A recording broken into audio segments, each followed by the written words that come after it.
Good morning મોટાભાઈ, કેમ છો? મજામાં? મોટાભાઈ, शुभ दीपावली। मोटा भाई, एक स्टोरी सुनाता हूँ। दो लोग थे, रामलाल और श्यामलाल। दोनों भाई थे। दोनों भाई के जो फादर थे वो एक प्रोफेशनल हलवाई नहीं थे।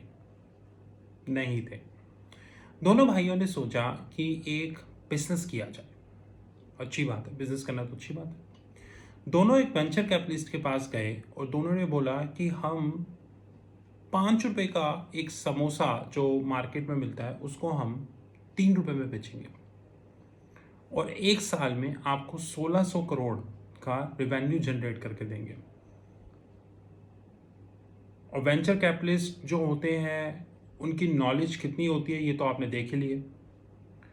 तो वेंचर कैपिटलिस्ट ने कहा ठीक है, मैं आपको 10 करोड़ रुपीस की कैपिटल देता हूं, आप स्टार्ट कीजिए। उन्होंने बेंगलोर में एक ऑफिस जैसे कि काइंड ऑफ साइबर सिटी है, वहाँ पे एक बाहर एक दुकान लगाई और 5 रुपए का समोसा 3 रुपए में बेचना शुरू किया। अब 5 रुपए का समोसा अगर 3 रुपए में मिलेगा तो कौन नहीं लेगा? सारे लेंगे। और स्पेशली जब वो ऑफिस के बाहर हो, क्योंकि सुट्टा टाइम होता है, डिनर लंच टाइम होता है, इवनिंग टाइम होता है, मॉर्निंग ब्रेकफास्ट होता है, तो people love samosa, then specially शाम को। धीरे धीरे उनकी सेल काफ़ी ग्रो हो गई और 10 करोड़ रुपए की कैपिटल 3 महीने में साफ हो गई। अगर आप ये सोच रहे हैं कि 5 रुपए का समोसा 3 रुपए में बेचने से कैपिटल लॉस हो गई तो आप गलत है। आप दोबारा एमबीए करके आइए। लॉस की बात मत कीजिए, रिवेन्यू की बात कीजिए। फिर वो वेंचर कैपिटलिस्ट के पास गया और उसको बोला, देखो हमने 5 रुपए का समोसा 3 रुपए में बेचा, अब हमारी सेल जो है वो एक दिन में 1 करोड़ की हो गई है। ओहो। और बैंगलोर में अलग अलग जगह से हमें ऑर्डर्स आते हैं। वेंचर कैपिटलिस्ट ने कहा ये लो 50 करोड़ और। उन्होंने मुंबई में बांद्रा कुर्ला में एक और शॉप ओपन कर ली। बांद्रा कुर्ला तो काफ़ी फेमस प्लेस है, वहाँ पे बैंक्स वगैरह सबके ऑफिस है। धीरे धीरे करते दिल्ली, कैलकाटा, अलग अलग स्टेट्स में एक वक्त ऐसा आया जब ऑल इंडिया बेसिस पे उनकी समोसा दुकान थी, रामलाल एंड श्यामलाल समोसा, और उनकी डेली सेल 5 करोड़ हो गई। फिर प्रॉफिट की बात मत करो यार, सेल की बात करो। वेंचर कैपिटलिस्ट मॉडल है, यानी अगर दिन का 5 करोड़ का सेल है तो साल का 1600 करोड़, मे बी साल का जो है 1800 करोड़ से ऊपर का सेल है। ठीक है ना, गलत नहीं बोला ना। अब हुआ क्या, इतनी सेल देख के, साल की 1800 करोड़ सेल देख के उनकी वैल्यूएशन यूनिकॉर्न में पहुंच गई। वैसे इंडिया में कोई भी स्टार्टअप होता है उसकी वैसे ही वो यूनिकॉर्न होता है बाय डिफॉल्ट। और एक लेवल ऐसा आया जब वो यूनिकॉर्न से भी ऊपर निकल गए।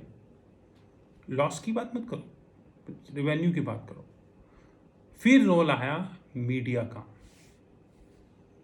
और मीडिया ने आजकल एक नया स्टैंडर्ड सेट किया है, एडजस्टेड एबिटा। ये एडजस्टेड एबिटा अगर आईएफआरएस और यूएस गैप के आईएएसबी और एफएसबी बोर्ड्स को बताया जाए तो दोनों के चेयरमैन डिजाइन कर देंगे कि ये कहाँ से आ गया, हमने तो बनाया नहीं। कोई बात नहीं, मीडिया ने बनाया ना, कोई बात। ये है वेंचर कैपिटलिस्ट मॉडल।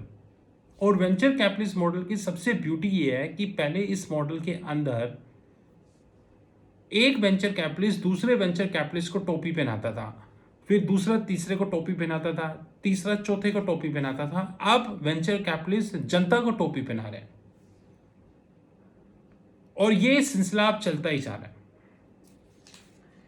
एक डेटा के हिसाब से जब 2018 में ट्रेजरी कंसल्टिंग पहली बार पब्लिक डोमेन में आई और सॉफ्ट बैंक का क्रैश प्रिडिक्ट किया, तो आइंस्टाइन, एडिसन और न्यूटन की नॉलेज रखने वाले लोगों ने हमारे यूट्यूब वीडियो पे कमेंट किया, लेकिन समहाउ हमारी प्रिडिक्शन सही निकली एज यूजुअल। तो बेचारे फ्रस्ट्रेट हो गए, सॉफ्ट बैंक क्रैश हुआ। एक टाइम पे वीवर्क की वैल्यूएशन 50 बिलियन से ऊपर थी और एयरबीएनबी की वैल्यूएशन तो पूछो ही नहीं। वो 50 बिलियन कहाँ गए वीवर्क के, वो मैं पता नहीं, लेकिन मैं ढूंढ रहा हूँ कहाँ गए। इसे बोलते हैं प्राइवेट मार्केट वैल्यूएशन। धीरे धीरे वक्त बढ़ा, वो कंपनीज रडार से गायब हो गई। इंडिया के कुछ ऐसे स्टार्टअप्स, अगर आप 2018 का न्यूज़पेपर देखें तो वो डेली बेस पे पब्लिक डोमेन में आते थे, और ऐसे बहुत सारे स्टार्टअप्स हैं जो आज मीडिया से ऑलमोस्ट गायब हो चुके हैं। पिछले 6 से 7 महीनों में मैंने ऐसे सिलेक्टेड स्टार्टअप्स के बारे में हार्डली कोई इन्फॉर्मेशन पब्लिक डोमेन में देखी है। हार्डली कोई इन्फॉर्मेशन आएगी कैसे? क्योंकि 5 रुपए का समोसा तो 3 रुपए में बिक रहा है। अल्टीमेटली आपको 2 रुपए का नुकसान है पर समोसा। ऊपर से कोविड-19 के कारण जो ऑफिस थे समोसा खाने वाले, वो भी बंद हो गए। तो आपकी जो फिक्स कॉस्ट है वो तो परमानेंट है, लेकिन आपका रेवेन्यू ड्रॉप हो गया, फंडिंग है नहीं। That's more important. Venture capitalist की आज वो हालत हो गई है कि कोविड-19 पे दुनिया ये तो बोल रही है कि कॉर्पोरेट का रिवेन्यू डाउन हुआ है, जैसे Boeing, Airbus, hotel, hospitality, restaurants, entertainment, even big IT companies also. लेकिन कोई ये नहीं बोल रहा कि कितने वेंचर कैपिटलिस्ट भी बंद हो गए, क्योंकि वेंचर कैपिटलिस्ट ने जहां जहां पे पैसा लगाया था वो कंपनीज बंद हो गई, उनकी कैपिटल राइट ऑफ हो गई। लेकिन इस पर कोई बात नहीं करेगा। अभी रिसेंटली सॉफ्ट बैंक ने अपने बोर्ड में काफ़ी चेंजेस किए हैं, और मेन इंपॉर्टेंट चेंजेस ये हैं कि उनके executive vice president and chief operating officer mister Marcelo Claure, executive vice president and chief strategy officer mister Sago, executive vice president and vision fund head Mr. Rajiv Mishra, and governor and board member of Public Investment Board of Saudi Arabia, जिन्होंने India में भी investments करी हैं, mister Yasir resign from the board. Resign from the board शायद गलत print हो गया। उनके रोल्स डिफरेंट कर दिए गए हैं, लेकिन अगर आप इस चीज़ को ध्यान से देखेंगे, इस चीज़ को हमने 2018 में ही प्रिडिक्ट कर दिया था। और विजन फंड आज कितने विजन में है ये भी आपको पता है। लेकिन अगर मैं इसी चीज़ को एक डिफरेंट एंगल से देखूं तो कहानी में एक मेजर ट्विस्ट आता है, और वो ट्विस्ट थोड़ा सा समझना मुश्किल है। वो ट्विस्ट ये है कि रिसेंटली सितंबर क्वार्टर में विजन फंड ने $7.6 बिलियन का प्रॉफिट रिपोर्ट किया। ये प्रॉफिट रियल प्रॉफिट है या पेपर वैल्यूएशन पे बेस्ड है? क्या आज तक फाइनेंशियल काउंटिंग स्टैंडर्ड बोर्ड और इंटरनेशनल काउंटिंग स्टैंडर्ड बोर्ड या ऐसी कोई ऑडिटिंग बॉडी या ऐसा कोई बिग फोर पब्लिक डोमेन में आया है जिन्होंने इन स्टार्टअप्स की वैल्यूएशन पे इशू रेज किया हो? नहीं, ना ही वो आएगा। तो ये 7.6 बिलियन यूएस डॉलर का प्रॉफिट कैसे आया पता नहीं, टू बी ऑनेस्ट। और आपको पता होगा कि सितंबर क्वार्टर में सॉफ्टबैंक की डेरिवेटिव बेट्स पे भी क्वेश्चन उठी थी। आई एम 99% श्योर कि आप में से 99% लोगों को किसी बैंक के डेरिवेटिव बेट्स का मतलब भी नहीं पता होगा कि वो डेरिवेटिव बेट्स क्यों लिए जाते हैं। ये सॉफ्ट बैंक का नहीं है, मैं आपको नॉर्मल एग्जांपल देता हूं। आजकल फाइनेंशियल मार्केट्स काफ़ी ब्रॉड हो गई हैं, और option strategies Singapore, US, Europe side पे काफ़ी ऑफन प्ले की जाती हैं। कुछ एल्गोस भी इसमें आपको हेल्प करती हैं। तो आजकल एक नई स्ट्रेटेजी ये है कि कुछ बैंक्स और इंस्टीट्यूशंस अपने रिजल्ट से कुछ टाइम पहले काफ़ी हेवनली ऑप्शंस में प्ले करते हैं, कभी कभी सेल साइड पे और कभी कभी बाय साइड पे, जिसकी वजह से जो उनका प्राइस होता है वो मूव करता है, और उसे बोलते हैं डेरिवेटिव बेट्स। इस पे हम एक जल्दी एक अच्छी वीडियो बनाएंगे। ये था पार्ट 1। पार्ट 2, अब वेंचर कैपिटलिस्ट को एक चीज समझ में आ गई है कि एक वेंचर कैपिटलिस्ट दूसरे वेंचर कैपिटलिस्ट को टोपी नहीं पहना सकता। तो अब हम किसको टोपी पहनाएं? जनता को। Several renewable energy companies in India, especially those owned or backed by financial sponsors,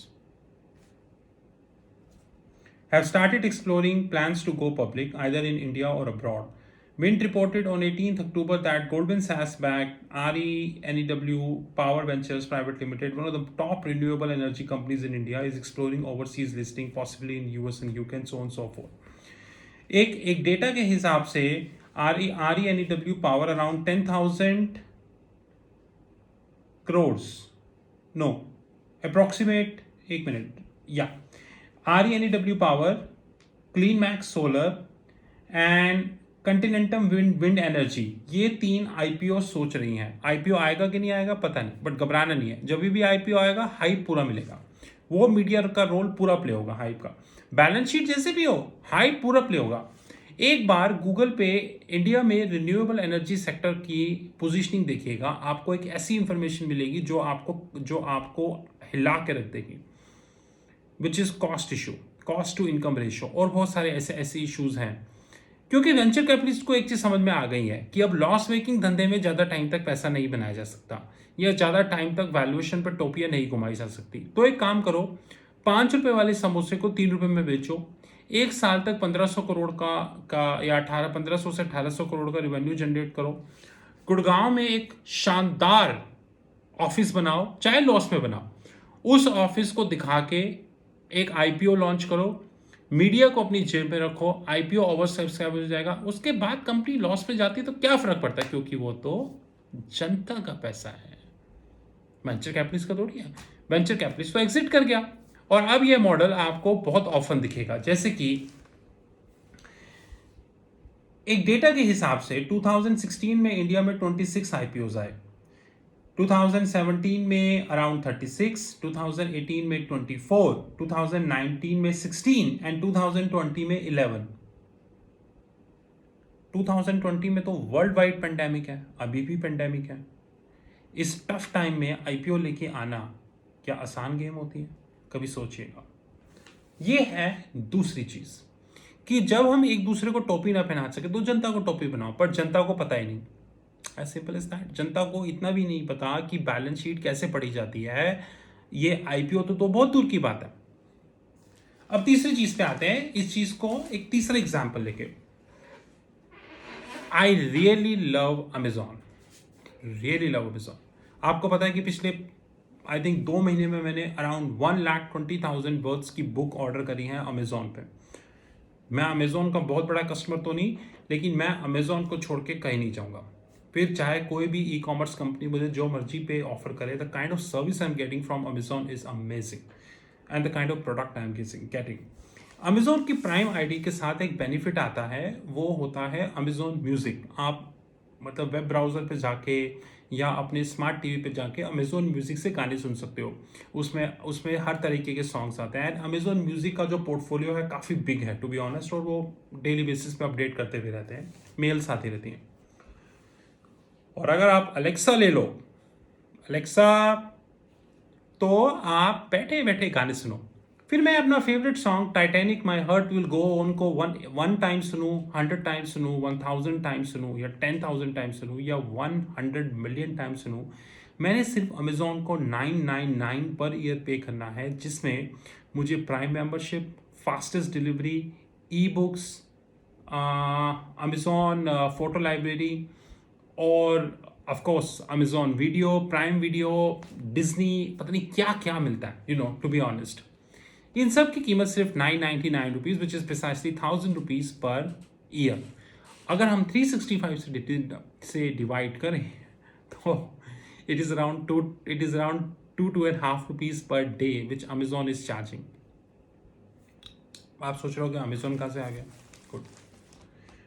Audio streaming service providers have the arduous task of generating subscription revenue from the audience that have long taken the music for free. India जैसी countries में और world wide music को free समझा जाता है, thanks to Amazon, thanks to YouTube. अगर कोई song मुझे अमेजॉन म्यूजिक पे नहीं भी मिलता तो मैं यूट्यूब पे सुन लेता हूँ। इट्स मोर और लेस, यूट्यूब पे आपको हर तरीके का सॉन्ग मिल ही जाता है। There are so many channels जो यूट्यूब पे आपको सॉन्ग दे देते हैं। Spotify, for instance, have partnered with the City and Flipkart to offer discounts on subscription plans. Airtel subscriber can now avail YouTube Premium, including YouTube Music Premium, for 3 months for free. Meanwhile, Flipkart, Axis Bank credit card, Flipkart, Axis Bank credit card customers can get access to 15 months Ghana Plus and all. As per a KPMG study on the media and entertainment industry, KPMG, yes bank का auditor कौन था? जो जीतेगा उसको 1000 rupees का Paytm मिलेगा। Paytm भी तो सॉफ्ट बैंक ऑन्ड है, ओहो, गूगल पे मिलेगा। As per KPMG study on media and entertainment industry, the Indian audio streaming market comprising 200 million active listeners, यानी कि इंडिया में मंथली बेसिस पे 200 मिलियन एक्टिव लिसनर्स हैं, जिसमें सिर्फ 1% पेड है, 1%, यानी 99%। आप कैसे कह सकते हैं कि वो पेड नहीं है? How can you say that? How can you say that? And why do I need this streaming service? If I'm having Amazon, I can have anything. Amazon Music is fantastic. मुझे ये service क्यों चाहिए? अगर मेरे पास Amazon है तो मेरे पास सब कुछ है, राइट? तो ये स्टडी कैसे कह सकती है कि 1% पेड है और 99% KPMG? ट्रस्ट करो यार रिपोर्ट पे, आती हो गई है यार, ट्रस्ट तो किया करो कुछ लाइफ में, राइट? अब क्वेश्चन ये है, 5 रुपए का समोसा। एक वक्त था जब इन चारों कंपनीज को, गाना, स्पॉटिफाई, सावन एंड हंगामा, इनफैक्ट इन कंपनीज को इतना हाइप मिला कि इट वाज लाइक कि ऐसा बिजनेस मॉडल तो कभी स्टीव जॉब्स ने भी नहीं सोचा होगा जो इन्होंने सोच लिया। लेकिन फाइनली क्या हो रहा है? Partnership model. आप समझ रहे हैं मैं किस पॉइंट पे आ रहा हूं? ये जो वेंचर कैपिटलिस्ट का मॉडल शुरू हुआ था टोपी घुमाने का, अब वो मॉडल धीरे धीरे सच्चाई पर आ गया और अब बहुत जल्दी आपको इन बड़े नामों में से बहुत सारे नाम बंद होते हुए दिख जाएंगे, क्योंकि पैसा। वेंचर कैपिटल, इस कोविड-19 क्राइसिस के कारण वेंचर कैपिटलिस्ट को मेजर लॉस हुआ है और अनफॉर्चुनेटली ये डेटा पब्लिक डोमेन में नहीं है। बीइंग अ वेंचर कैपिटलिस्ट हमें पता रहता है वेंचर कैपिटलिस्ट और प्राइवेट इक्विटी का इतना ज़्यादा नुकसान हुआ है कि अगर ये डेटा पब्लिक डोमेन में आए तो काफ़ी बड़ी इशू क्रिएट होगा। इस कोविड-19 के कारण millions and millions of startups close हुए और उन स्टार्टअप्स में वेंचर कैपिटलिस्ट और प्राइवेट इक्विटी का पैसा था, वो पैसा एक तरीके से वाइप आउट हो चुका है। एक फ्रैक्शन ऑफ स्टार्टअप्स लिस्ट हुए, जैसे कि ऊबर, पैलिटॉन एंड ऑल, और उनकी लिस्टिंग भी कितनी सक्सेसफुल है ये आप खुद यूएस स्टॉक एक्सचेंजेस में जाके देख सकते हैं। तो दोस्तों, मोरल ऑफ द स्टोरी यही होता है, जब भी कोई आदमी प्रेडिक्ट करता है तो बहुत सारे लोग उसको मजाक उड़ाते हैं। इस वीडियो पे भी बहुत सारे लोग सेटिस्फाई ना होके डिसलाइक का बटन दबाएंगे, लेकिन एक दिन ऐसा आएगा जब आप मेरी बात याद रखेंगे और वो बात ये होगी कि एक दिन ये सारे स्टार्टअप्स वेंचर कैपिटलिस्ट मॉडल से हटके आईपीओ पे आ जाएंगे। यानी वेंचर कैपिटलिस्ट एक दूसरे को टोपी पे पहनाने की बजाय पब्लिक को टोपी पहनाएंगे। अगर आपको ट्रस्ट नहीं है तो यूएस में जितने स्टार्टअप्स लिस्ट हुए हैं आप उनका शेयर प्राइस देखिए, आपको पता चलेगा कि जिस प्राइस पे वो लिस्ट हुआ था और आज जिस प्राइस पे है वो क्या है, और मोर इम्पोर्टेंटली क्या वो कंपनी आज भी प्रॉफिट में है। That's very important. इसलिए अगर आप एक स्टार्टअप हैं तो हमेशा याद रखिए अपने पैसे पे ग्रो करें। अगर कोई समोसा मार्केट में 5 रुपए का है तो आप 5 रुपए का ही बेचें। अगर आप अपने प्रोडक्ट को बेटर करके 6 रुपए का बेचें। पीछे देख रहे हैं जिनकी फोटो है, उनकी ये फिलॉसफी थी कि अपने प्रोडक्ट को और बेटर करो और वैल्यू ऐड करो और वैल्यू ऐड करो, बेशक 1 रुपए की चीज़ को 2 रुपए में बेचो, लोग आएंगे। और ट्रेजरी कंसल्टिंग की भी यही पॉलिसी है, अपने प्रोडक्ट को और बेटर करो और सर्विस इंक्रीज करो और 1 रुपए की चीज़ को 2 रुपए में बेचो, ना कि 1 रुपए की चीज़ को 50 सेंट में बेचो। क्योंकि ये स्ट्रैटेजी शॉर्ट टर्म के लिए तो होती है लेकिन लॉन्ग टर्म में लॉस लेके आती है। तो मेरे प्रिय वेंचर कैपिटलिस्ट दोस्तों, घबराना नहीं है। अभी ट्रेजरी कंसल्टिंग वेंचर कैपिटलिस्ट और प्राइवेट इक्विटी पे बहुत सारी चीज़ें लेके आ रही है। And guys, remember, this a real message coming on the way. Real message coming on the way. कोविड-19 अभी गया नहीं है दोस्तों, अभी वैक्सीन नहीं आई है, वो आएगी और रेगुलेटर से अप्रूव होगी, क्योंकि ये वैक्सीन है, कोई किताब नहीं है जहाँ पे रेगुलेटर की कोई रिक्वायरमेंट नहीं होती कि आपने फाइनेंस की कोई किताब पब्लिश करी और बेच दी, सेल्फ पब्लिकेशन अमेजोन पे। ये वैक्सीन है, इसके रेगुलेटरी ट्रायल्स होंगे और वो ट्रायल आई डोंट नो कितने इफेक्टिव होंगे या नहीं होंगे। इसलिए इस पीरियड में जो मेस हुआ है वो अभी कंटिन्यू रहेगा। At least for a while. कई स्टडीज़ ये भी बताती हैं कि वैक्सीन अगले ईयर की सेकेंड क्वार्टर के एंड तक आएगी, और कई स्टडीज़ ये बताती हैं कि वैक्सीन अगले क्वार्टर की दिसंबर तक आएंगी। मैं मेडिकल प्रोफेशनल नहीं हूँ तो मुझे पता नहीं कि वो कब आएगी, लेकिन इस साल तो मुश्किल है। हे गाइस, एक चीज़ बड़े ध्यान से समझेगा। अगर आप किसी भी स्टार्टअप के आईपीओ में इन्वेस्ट कर रहे हैं तो उसकी फाइनेंशियल इंफॉर्मेशन को डिटेल्ड पढ़ें, उसकी बैलेंस शीट को स्टडी करें, उसकी बैलेंस शीट को प्रोफेशनली स्टडी करें तो ही इन्वेस्ट करें। क्योंकि अब ये क्वेश्चन इंडियन मीडिया का नहीं है, अब ये क्वेश्चन इंटरनेशनल मीडिया पे भी आ गया है कि इन स्टार्टअप्स के कारण पैरामीटर्स चेंज किए जा रहे हैं। यानी कि एक स्टार्टअप जब रिवेन्यू रिपोर्ट करता है तो ब्लूमबर्ग टीवी उस पर पैट की बजाय एडजस्टेड एबिडा की बात करता है। Come on guys, adjusted EBITDA नाम की कोई चीज़ नहीं होती। सब चीज़ें पैट पर आके ख़त्म होती हैं। अगर पैट नहीं होता तो तुम एप्पल के बारे में पैट क्यों बोलते हो, माइक्रोसॉफ्ट को पैट क्यों बोलते हो, गूगल को पैट क्यों बोलते हो, फेसबुक को पैट क्यों बोलते हो, और इन सारी कंपनी अमेजोन को पैट क्यों बोलते हो? क्योंकि ये प्रॉफिटेबल है। क्योंकि ये प्रॉफिटेबल है तो ये पैट पे मैयर होंगी, और ये स्टार्टअप्स प्रॉफिटेबल नहीं है तो ये एबिडा पे मैयर होंगे। तो इन सारी कंपनीज का भी फर्ज बनता है ये मीडिया को बोले कि अगर वो एबिडा पे होंगे तो हम भी एबिडा पे होंगे। Let it be fair guys. तो कभी भी स्टार्टअप आईपीओ पे करें, बैलेंस शीट पढ़ें ध्यान से, बैलेंस शीट समझें, क्योंकि अगले एक साल में इंडिया और वर्ल्ड वाइड काफ़ी आईपीओ, काफ़ी स्टार्टअप्स, यूनिकॉर्न्स, काफ़ी यूनिकॉर्न्स आईपीओ मोड में हैं, और हाइप तो उनको मिलेगा, बाकी आप जाने। लेकिन ट्रेजरी कंसल्टिंग इन्वेस्ट नहीं करेगी। जैसे हमने पिछले 5 आईपीओस में इन्वेस्ट नहीं किया और शेयर प्राइस ऊपर हुआ या नीचे, आप बताइएगा सोच के, ठीक है। This is Rahul from Treasury Consulting. You know our WhatsApp 9818485155। Before I conclude, Treasury Consulting is a competent company, cash rich company, zero venture capitalist on the board. And we are heading as a bank. We know how to read the balance sheet even for the top banks of the globe.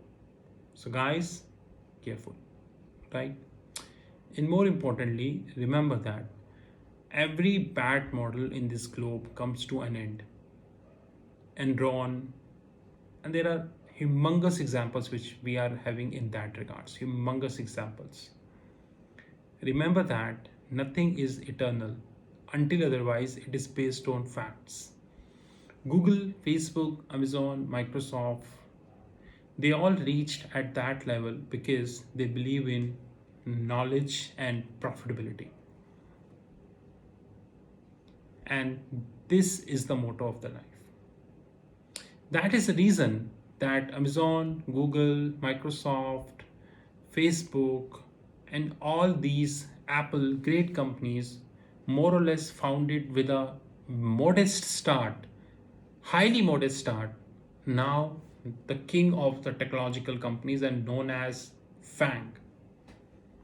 Why? Knowledge plus profit. And I thank you to the founders of all these companies to make sure that the young kids across the globe understood the meaning of knowledge plus profit. Special thanks to Apple and special thanks to Steve for making sure that the young generations understand the meaning of value, product, profitability, and most importantly, no discount in your pricing. Thank you, Steve. Thank you, Apple. This is Rahul from Treasury Consulting. You know our WhatsApp 9818485155. Have a great time. Motabai, Shubh Deepavali.